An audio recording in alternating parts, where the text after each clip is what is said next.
Let's answer some Reddit questions about teaching music. Hi, I'm a music teacher and this is my life.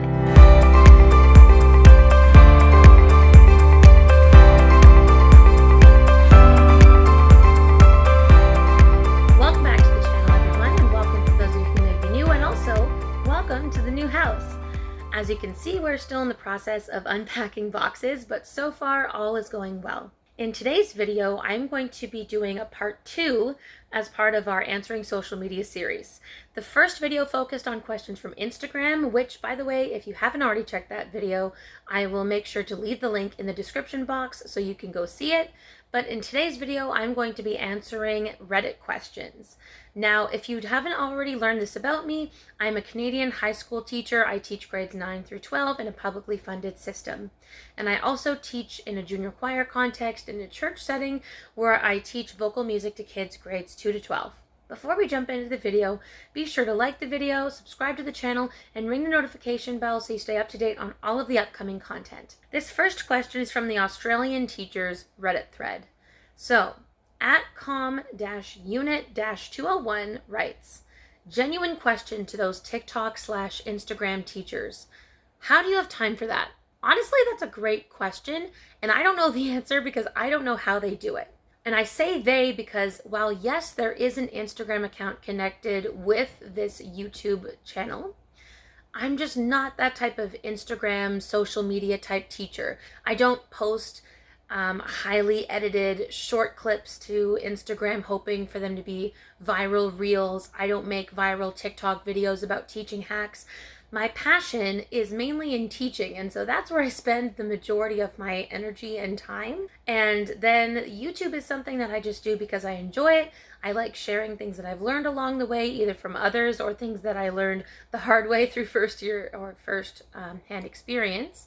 And so this is something that I hope is helpful to others. It's a nice side project, but it's not my main focus. And so I don't really see myself as much of an Instagrammer, and I'm definitely not a TikToker because I don't really have TikTok. I don't have the app on my phone because it slows it down, and I just don't have time for that. So great question, com-unit-201. I don't know how they do it. They must maybe work part-time or have some flexibility in their hours, or they just have a lot of time outside of their workday that they are dedicating to that content creation. Now we're going to jump over to the Reddit thread of Canadian teachers. So, u/cute-ad-6960 writes, where do you buy your pencils? I used to buy the 150 pack from Amazon for $12.99, but it has gone up in price to $19.99. I'm just wondering if anyone knows of any deals. I have tried to have a pencil sign-out sheet. I have too many balls in the air for this. Asking students to give them back, LOL. I mean, each student even has their own drawer. But they keep taking them to other classes or breaking them or maybe eating them? I'm not sure. But I give it at least 10 to 15 per day, and I refuse to let a student use "I don't have a pencil" as a reason to not work. Any leads would be great. Okay, first of all, your department head or your admin should be buying the pencils for you. So tell them what you need and they will buy it. The other thing is, I don't know what grade level you're teaching. What I do is in my classroom, there's a small set of like clear plastic drawers with like a white outline. And each one is labeled with different resources. So the top drawer is pens and pencils. And then there's one for like erasers. There's one for markers and so on. So I count the number of pencils at the beginning of class and I hand them out, or the students know where to get them. They will borrow them. They know the expectation is to return it. And I will count at the end of class how many are left. Now, I have a smaller class since it's a spec ed class and I have an EA with me. So it's possible that time's just not on your side, but I have done that before. And if they're pencils that have like a fun or unique pattern, it's also easy to tell if, say, the one bright neon number 2 pencil that's like pink on the side has gone missing, or the one with music notes or whatever. So have your department head or admin or whoever deals with school supplies at your school pay for it, because you should not be paying for that stuff from your own pocket. The next one comes from @MEEH, like @MEEEH, says, I have my Bachelor of Music and I'm considering going to Teachers College to be a high school or elementary music teacher. I can't find much info at all online about the current climate of music teaching in Ontario. Curious what the job market is like, along with average salary. It seems like schools are cutting music, but I'm curious if it's still available or if it's still viable to pursue it as a career. Thanks for any info.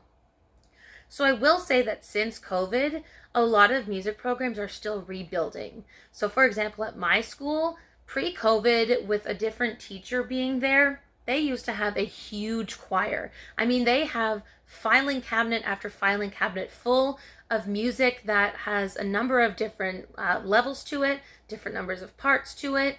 And now there's no choir. I tried running a choir this year, and unfortunately, I had to cancel it because there just weren't enough people coming to rehearsals on a regular basis. I know there are teachers who were teaching full-time music, and after the pandemic, because fewer students were enrolling in the arts, they had to teach things like spec ed or arts and crafts. And so even full-time permanent music teachers are gradually getting more classes added to them. So is it still viable? Absolutely. I would say when it comes to elementary or secondary, just think about what it is that you really want to teach, right?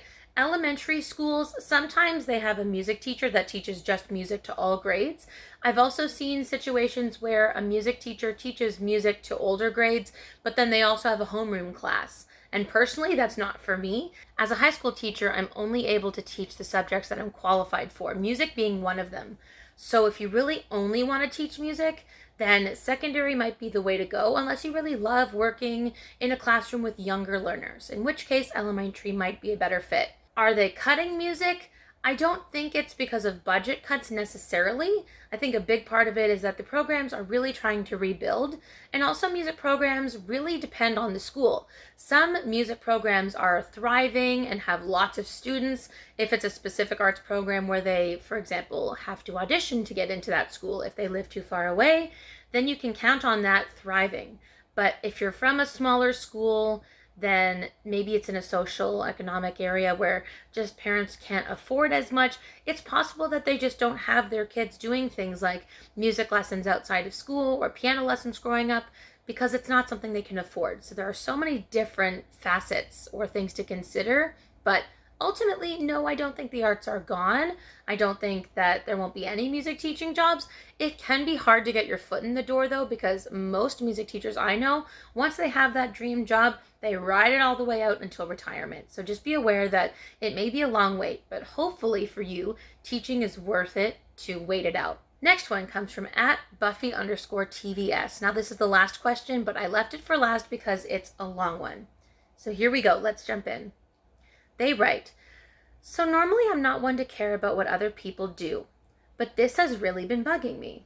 I recently took Instrumental Music Part 1, which is an additional qualification course, by the way, in which the description says, materials required include access to both a woodwind and a brass instrument to demonstrate proficiency in a recorded and electronically shared performance of a 6-note beginner song. So, we had 3 weeks to practice 2 instruments and post a simple song on each of them. In one video, a student was holding the instrument incorrectly and simply hummed into it as if it were a kazoo instead of buzzing their lips. They also posted quite early within the week when the module opened, and I don't know why the instructor didn't step in to correct them and tell them to use the rest of the time to continue practicing. In another video posted by a different student, they could not play a single note at all. It sounded like a confused elephant. They posted saying it took them 3 weeks to figure out how to get a sound out and how to play some notes. But the deadline was that day. I checked the Ontario College of Teacher records after a couple of weeks, and sure enough, they both passed the course and earned the credit. But it really doesn't sit right with me because one of the individuals just got a gig at a high school teaching music. The thought of having to compete with people like this for a permanent position really annoys me. It's like being a French teacher and losing out to someone who doesn't know how to conjugate verbs. Am I justified in feeling the way I do? Yes, you are. And if I were in your shoes, I'd be frustrated too. The reality is that yes, the instructor really should have stepped in And I don't know how the instructor taught the course. Is it possible that they maybe messaged or met with that student one-on-one outside of those synchronous class hours? Hopefully they did. But also you have to look at the other parts of the course. If playing was worth the majority of the marks, then absolutely they would have failed. But was there a theory component? Was there a music history component? Was there a video where they had to demonstrate they were able to put together the instrument and take it apart and explain it well, and lesson planning? Because if they're good at all of those things, unfortunately, if the playing's not worth a huge enough amount of the mark to fail them, if it's not worth, say, like 50%, then there's a good chance that they could pass. And yes, it's frustrating because you're right, someone who's not good at playing an instrument should be teaching music, unless they're good at, for example, conducting and reading music and things like that.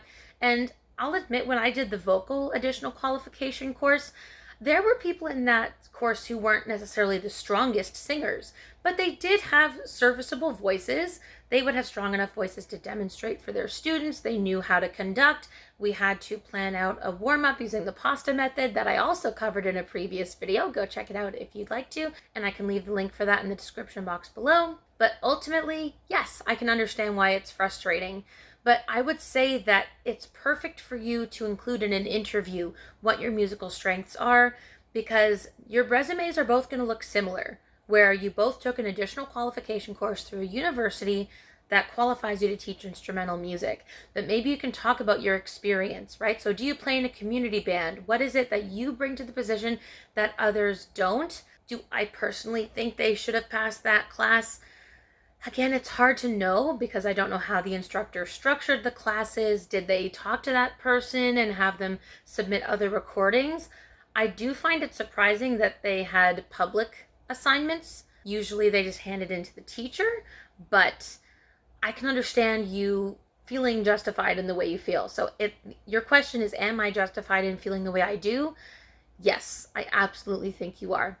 Those are just a handful of questions from Reddit. If you'd like a part 2 to the Reddit specific area, or if you'd like a different social media platform, let me know in the comments below. Remember to like this video, subscribe to the channel, and ring the notification bell to stay up to date on all the upcoming videos.